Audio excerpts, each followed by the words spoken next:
El fin del conflicto. Al fin de los 1000 años, Cristo regresa otra vez a la tierra. Le acompaña la hueste de los redimidos, y le sigue una comitiva de ángeles.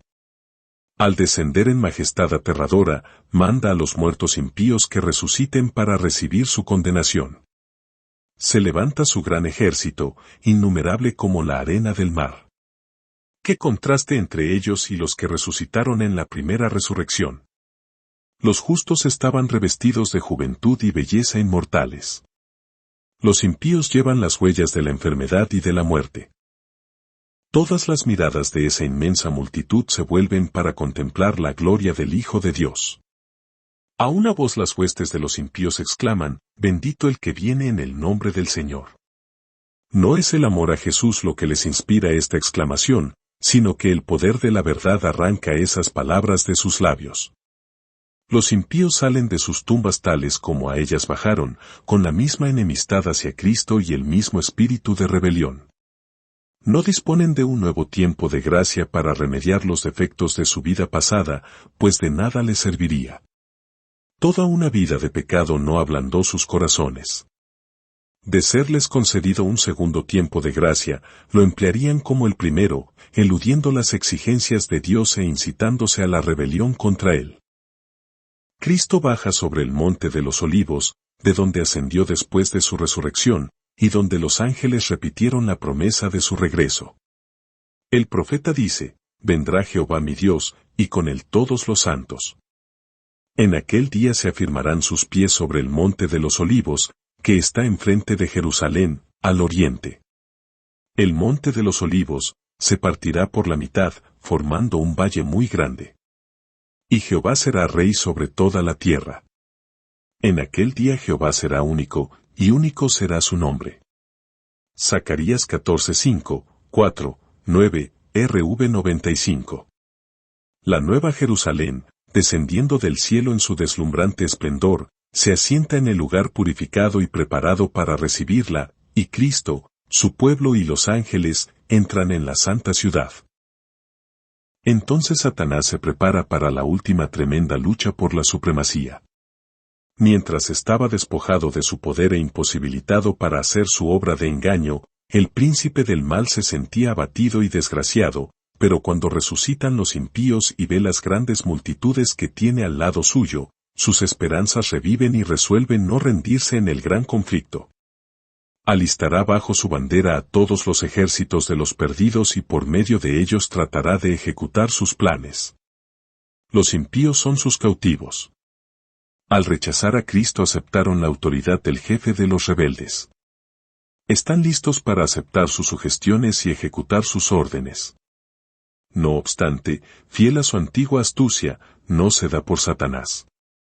Pretende ser el príncipe que tiene derecho a la posesión de la tierra y cuya herencia le ha sido arrebatada injustamente. Se presenta ante sus súbditos engañados como redentor, asegurándoles que su poder los ha sacado de sus tumbas y que está a punto de librarlos de la más cruel tiranía. Habiendo desaparecido Cristo, Satanás obra milagros para sostener sus pretensiones. Fortalece a los débiles y a todos les infunde su propio espíritu y energía. Propone dirigirlos contra el real de los santos y tomar posesión de la ciudad de Dios. En un arrebato belicoso señala a los innumerables millones que han sido resucitados de entre los muertos, y declara que como jefe de ellos es muy capaz de destruir la ciudad y recuperar su trono y su reino.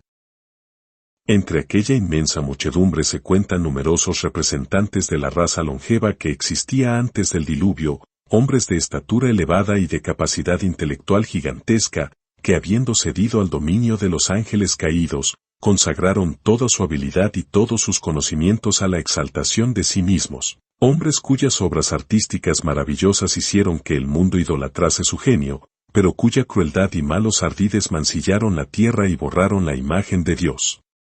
De suerte que el Creador los hubo de raer de la superficie de la tierra. Allí hay reyes y generales que conquistaron naciones, hombres valientes que nunca perdieron una batalla, guerreros soberbios y ambiciosos cuya venida hacía temblar reinos. La muerte no los cambió. Al salir de la tumba, reasumen el curso de sus pensamientos en el punto mismo en que lo dejaran. Se levantan animados por el mismo deseo de conquista que los dominaba cuando cayeron. Satanás consulta con sus ángeles y luego con esos reyes, conquistadores y hombres poderosos. Consideran la fuerza y el número de los suyos, y declaran que el ejército que está dentro de la ciudad es pequeño, comparado con el de ellos, y que se lo puede vencer. Preparan sus planes para apoderarse de las riquezas y gloria de la Nueva Jerusalén. En el acto todos se disponen para la batalla. Hábiles artífices fabrican armas de guerra. Renombrados caudillos organizan en compañías y divisiones las muchedumbres de guerreros. Al fin se da la orden de marcha, y las huestes innumerables se ponen en movimiento, un ejército cual no fue jamás reunido por conquistadores terrenales ni podría ser igualado por las fuerzas combinadas de todas las edades desde que empezaron las guerras en la tierra. Satanás, el más poderoso guerrero, marcha al frente, y sus ángeles unen sus fuerzas para esta batalla final. Hay reyes y guerreros en su comitiva, y las multitudes siguen en grandes compañías, cada cual bajo su correspondiente jefe.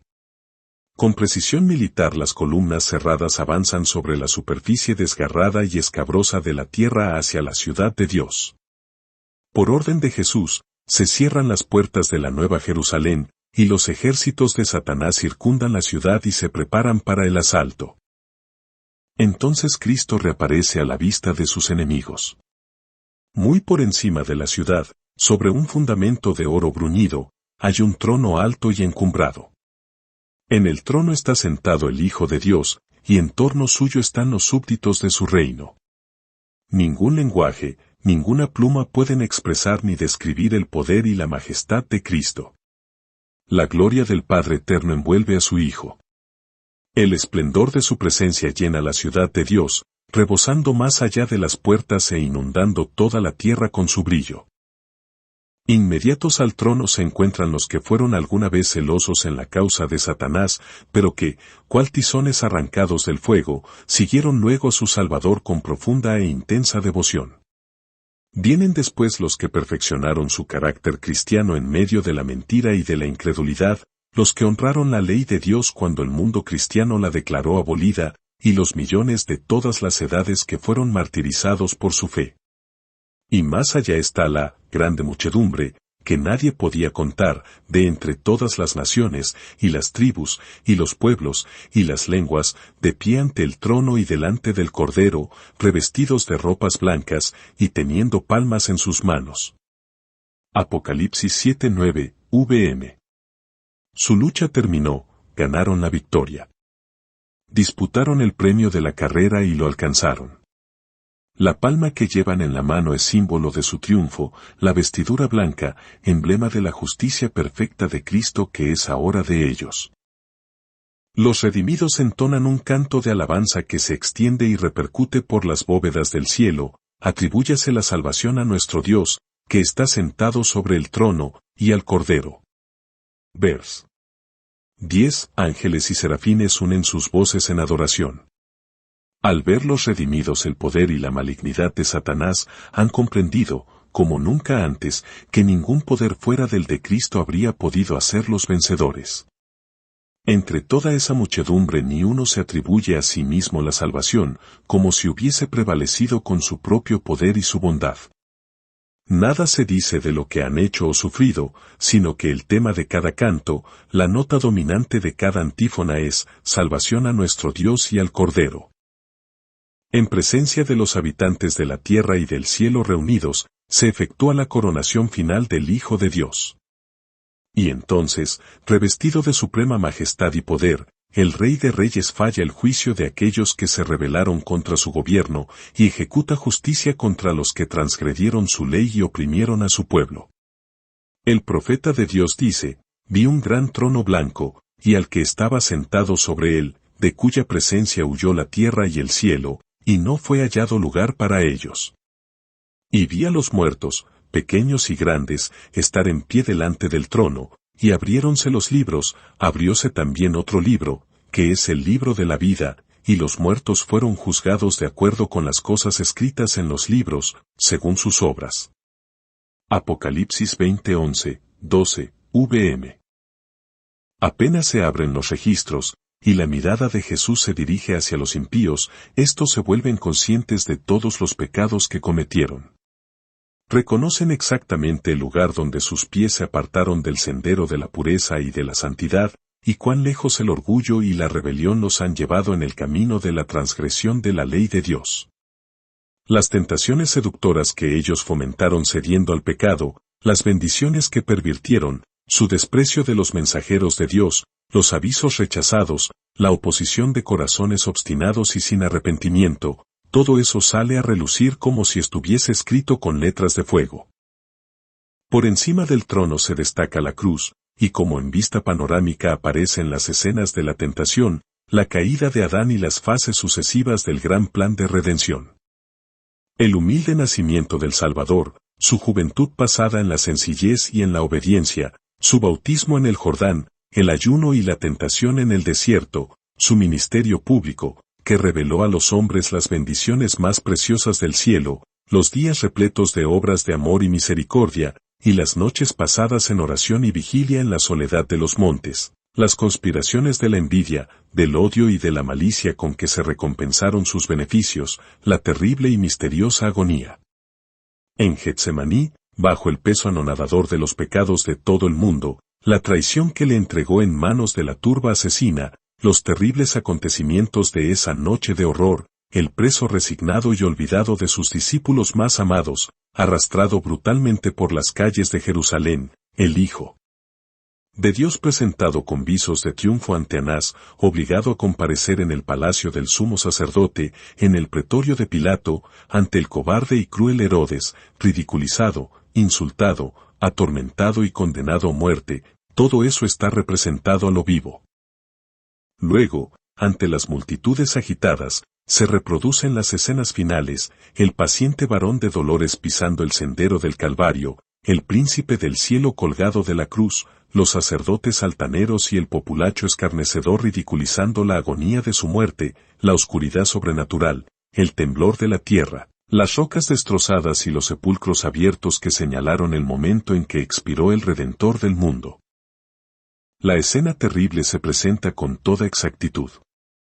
Satanás, sus ángeles y sus súbditos no pueden apartar los ojos del cuadro que representa su propia obra. Cada actor recuerda el papel que desempeñó.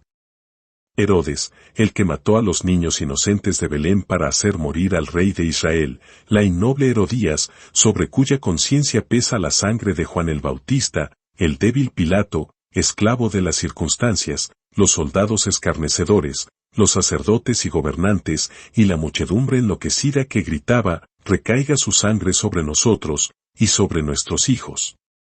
Todos contemplan la enormidad de su culpa.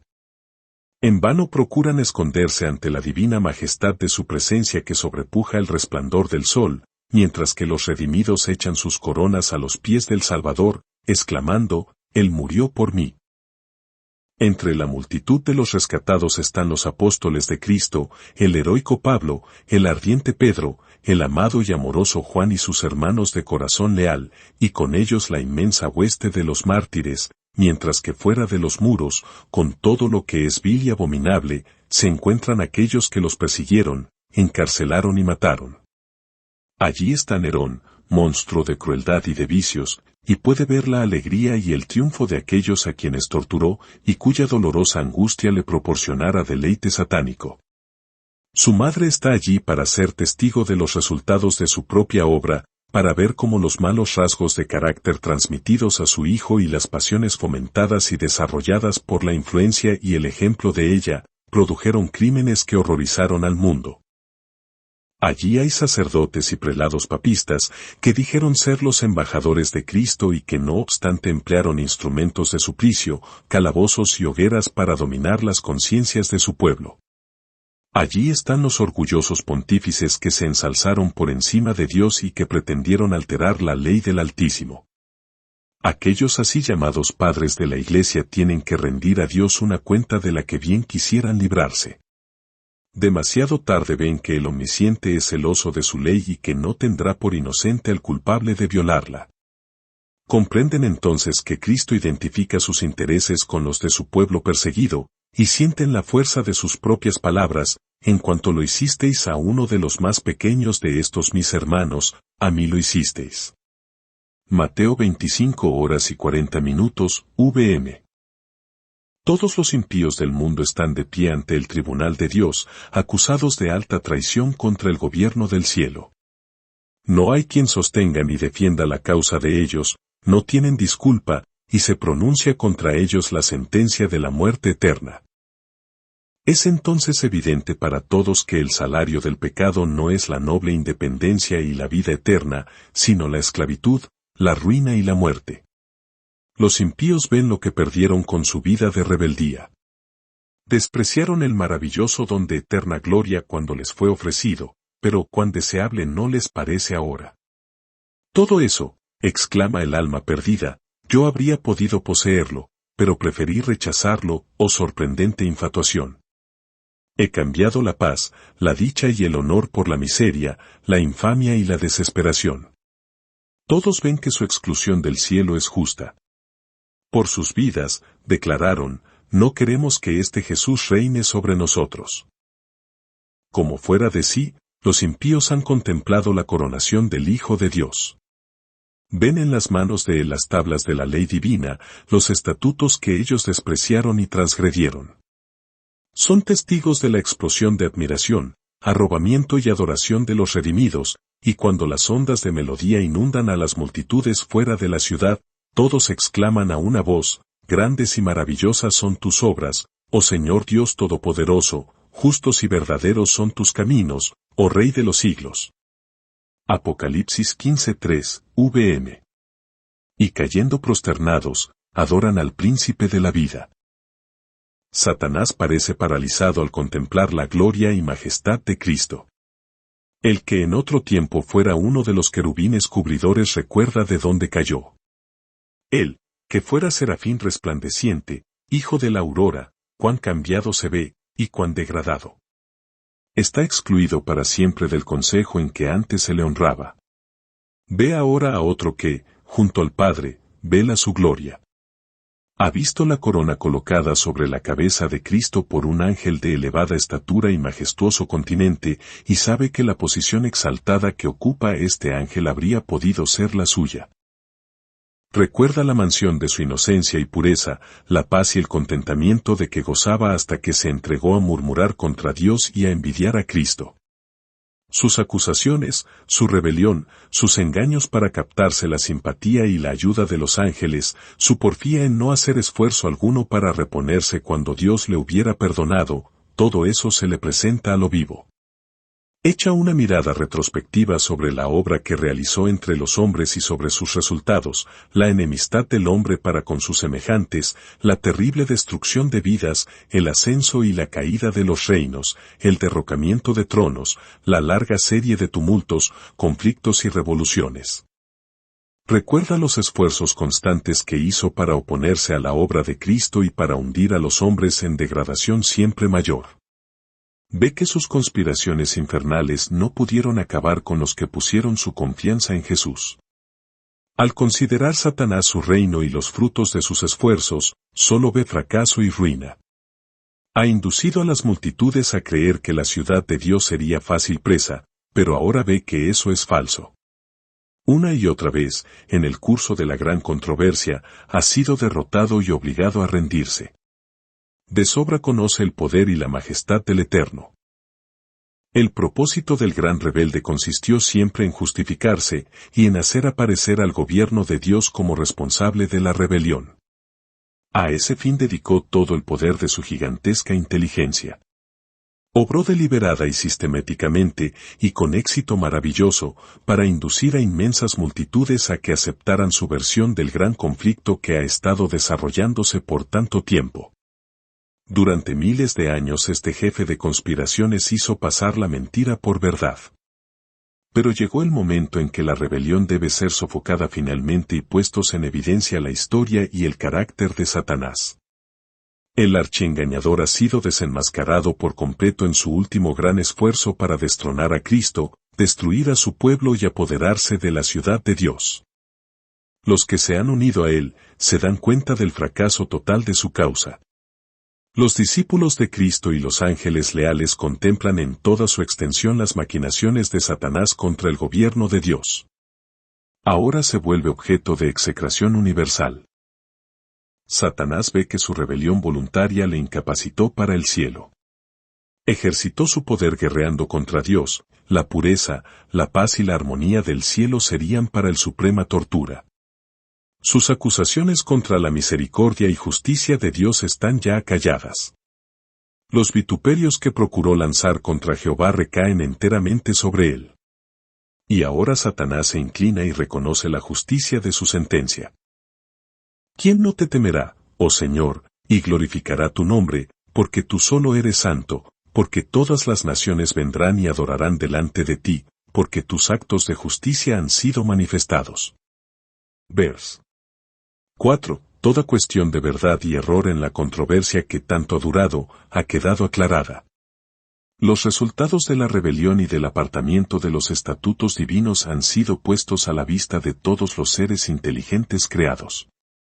El desarrollo del gobierno de Satanás en contraste con el de Dios, ha sido presentado a todo el universo. Satanás ha sido condenado por sus propias obras. La sabiduría de Dios, su justicia y su bondad quedan por completo reivindicadas. Queda también comprobado que todos sus actos en el gran conflicto fueron ejecutados de acuerdo con el bien eterno de su pueblo y el bien de todos los mundos que creó. Todas tus obras alabarán, oh Jehová, y tus piadosos siervos te bendecirán. Salmo 145, 10, vm. La historia del pecado atestiguará durante toda la eternidad que con la existencia de la ley de Dios se vincula la dicha de todos los seres creados por él. En vista de todos los hechos del gran conflicto, todo el universo, tanto los justos como los rebeldes, declaran al unísono: justos y verdaderos son tus caminos, oh Rey de los siglos. El universo entero contempló el gran sacrificio hecho por el Padre y el Hijo en beneficio del hombre. Ha llegado la hora en que Cristo ocupa el puesto a que tiene derecho, y es exaltado sobre los principados y potestades, y sobre todo nombre que se nombra. A fin de alcanzar el gozo que le fuera propuesto, el de llevar muchos hijos a la gloria, sufrió la cruz y menospreció la vergüenza. Y por inconcebiblemente grandes que fuesen el dolor y el oprobio, mayores aún son la dicha y la gloria. Echa una mirada hacia los redimidos, transformados a su propia imagen, y cuyos corazones llevan el sello perfecto de lo divino y cuyas caras reflejan la semejanza de su Rey. Contempla en ellos el resultado de las angustias de su alma, y está satisfecho. Luego, con voz que llega hasta las multitudes reunidas de los justos y de los impíos, exclama: contemplad el rescate de mi sangre. Por esto sufrí, por estos morí, para que pudiesen permanecer en mi presencia a través de las edades eternas. Y de entre los revestidos con túnicas blancas en torno del trono, asciende el canto de alabanza: digno es el Cordero que ha sido inmolado, de recibir el poder, y la riqueza, y la sabiduría, y la fortaleza, y la honra, y la gloria, y la bendición. Apocalipsis 5:12, vm. A pesar de que Satanás se ha visto obligado a reconocer la justicia de Dios, y a inclinarse ante la supremacía de Cristo, su carácter sigue siendo el mismo. El espíritu de rebelión, cual poderoso torrente, vuelve a estallar. Lleno de frenesí, determina no cejar en el gran conflicto. Ha llegado la hora de intentar un último y desesperado esfuerzo contra el Rey del Cielo. Se lanza en medio de sus súbditos, y trata de inspirarlos con su propio furor y de moverlos a dar inmediata batalla. Pero entre todos los innumerables millones a quienes indujo engañosamente a la rebelión, no hay ahora ninguno que reconozca su supremacía. Su poder ha concluido. Los impíos están llenos del mismo odio contra Dios que el que inspira a Satanás, pero ven que su caso es desesperado, que no pueden prevalecer contra Jehová. Se enardecen contra Satanás y contra los que fueron sus agentes para engañar, y con furia demoníaca se vuelven contra ellos. Dice el Señor: por cuanto has puesto tu corazón como corazón de Dios, por tanto, he aquí que voy a traer contra ti extraños, los terribles de las naciones, y ellos desenvainarán sus espadas contra tu hermosa sabiduría, y profanarán tu esplendor. Al hoyo te harán descender. Te destruyo, oh querubín que cubres con tus alas, y te echo de en medio de las piedras de fuego. Te echo a tierra, te pongo delante de reyes, para que te miren. Te torno en ceniza sobre la tierra, ante los ojos de todos los que te ven. Serás ruinas, y no existirás más para siempre. Ezequiel 28, 6-8, 16-19, vm.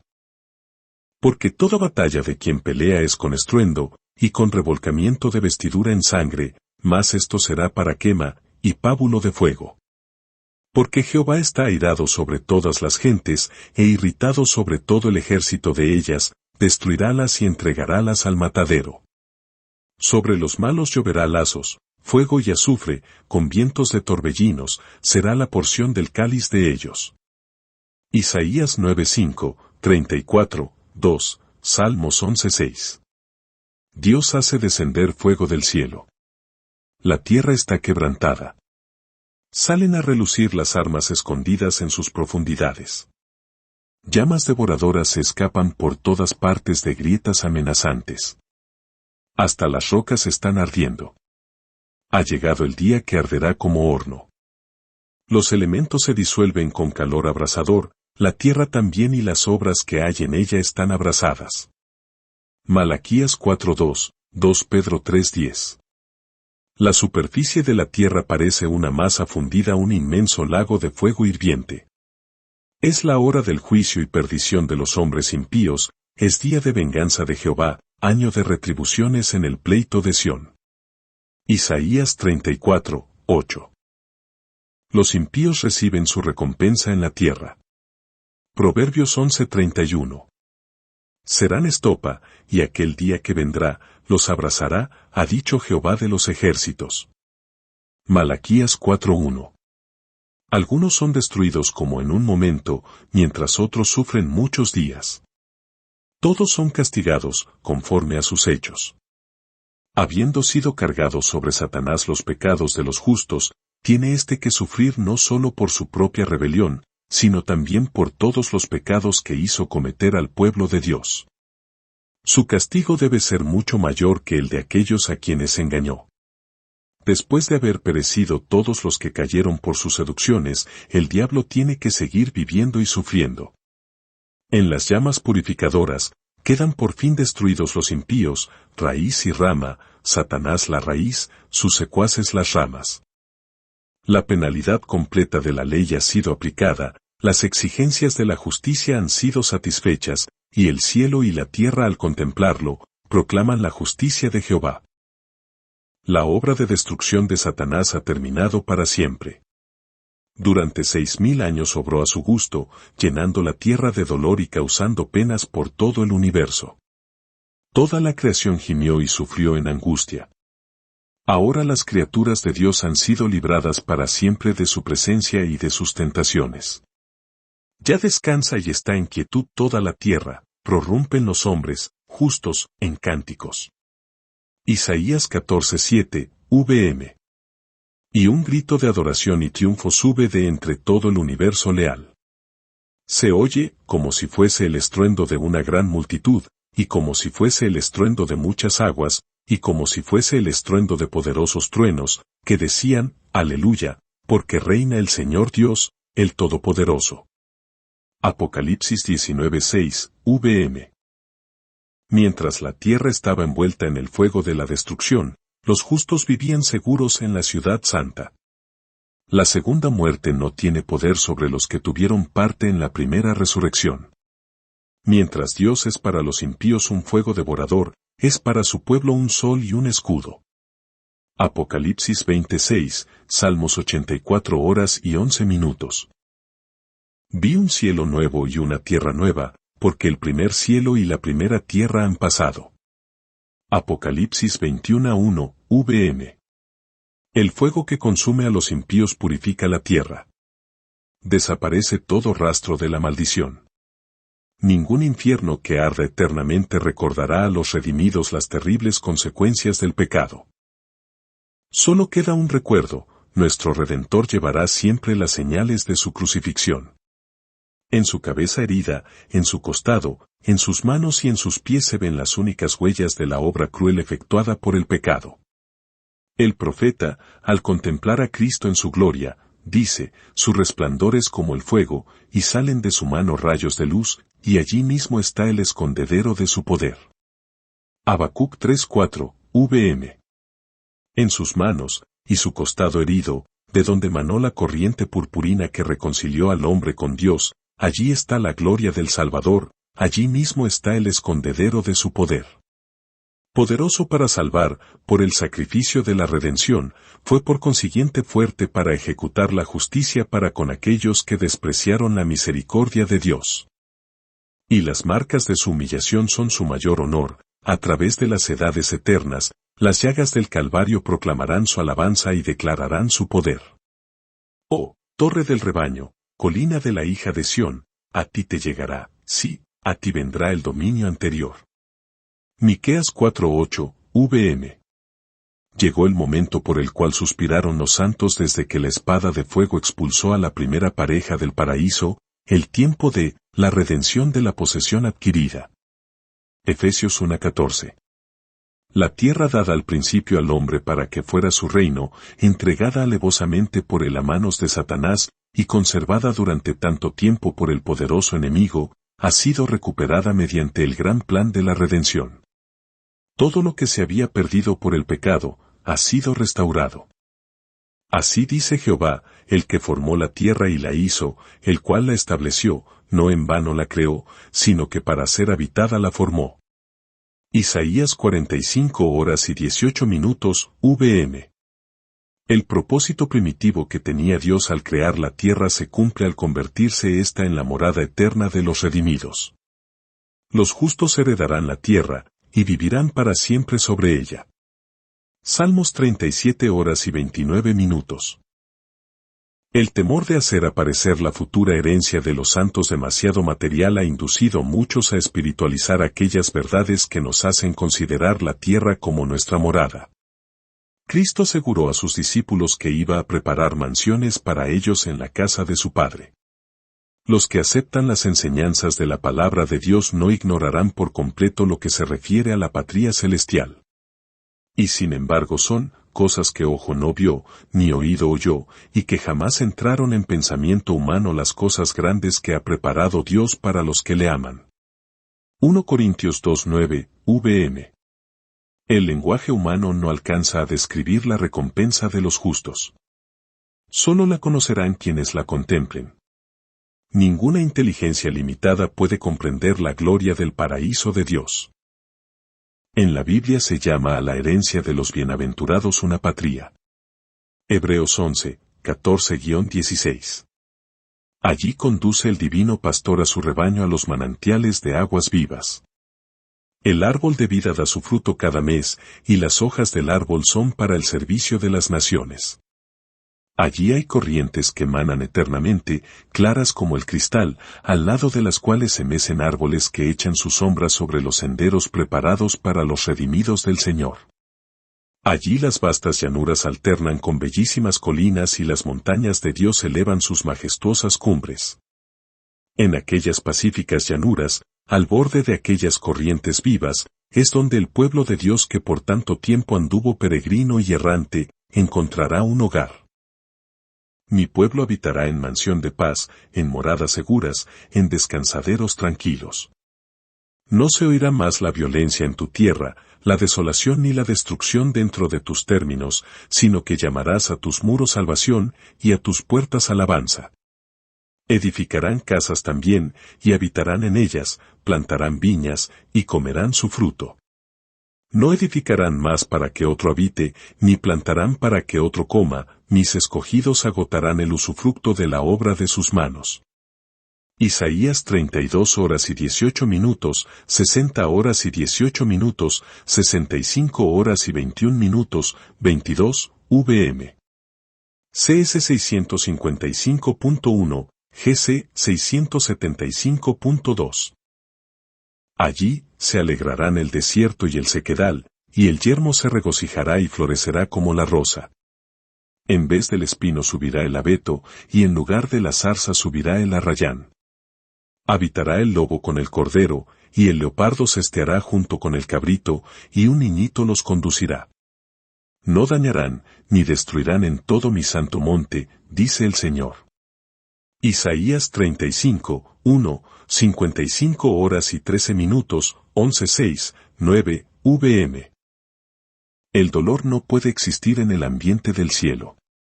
Allí no habrá más lágrimas, ni cortejos fúnebres, ni manifestaciones de duelo.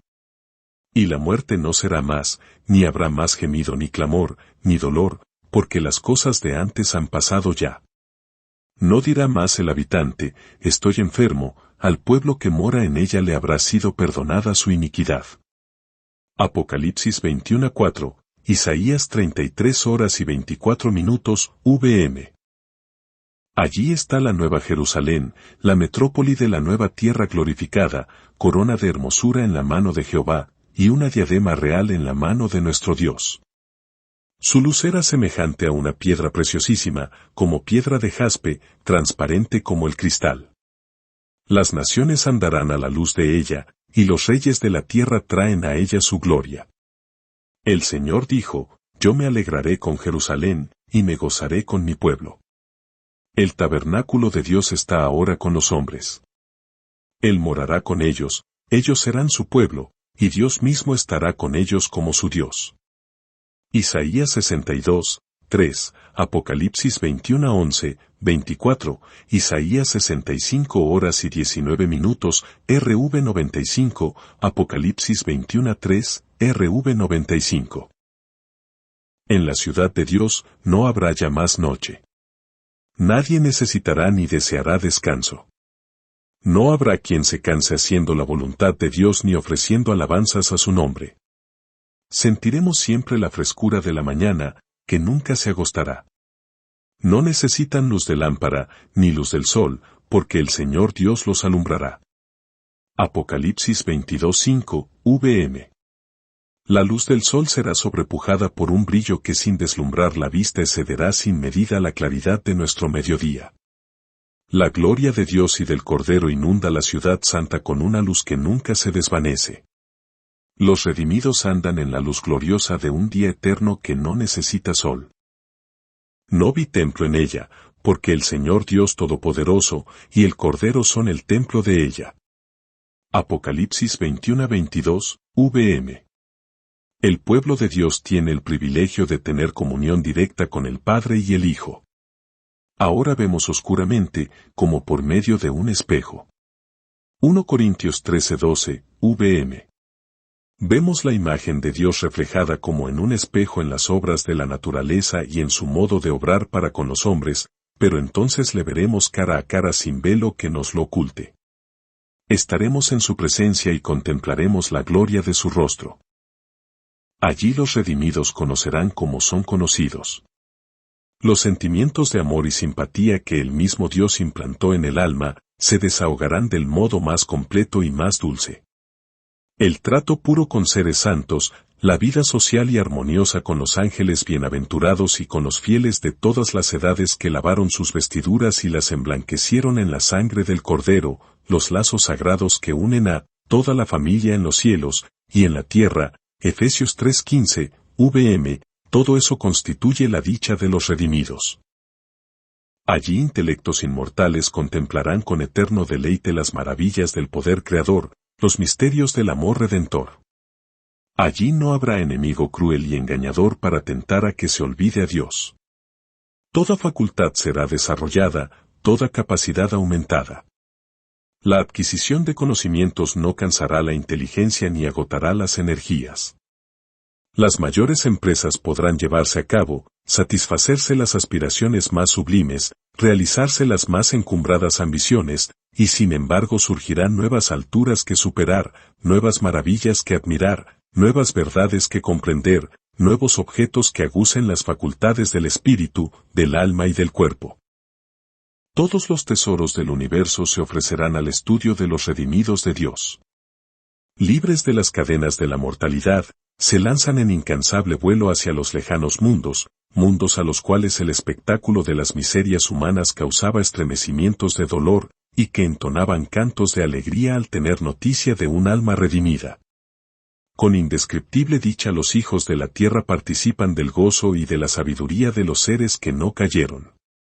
Comparten los tesoros de conocimientos e inteligencia adquiridos durante siglos y siglos en la contemplación de las obras de Dios. Con visión clara consideran la magnificencia de la creación, soles y estrellas y sistemas planetarios que en el orden a ellos asignado circuyen el trono de la divinidad. El nombre del Creador se encuentra escrito en todas las cosas, desde las más pequeñas hasta las más grandes, y en todas ellas se ostenta la riqueza de su poder. Y a medida que los años de la eternidad transcurran, traerán consigo revelaciones más ricas y aún más gloriosas respecto de Dios y de Cristo.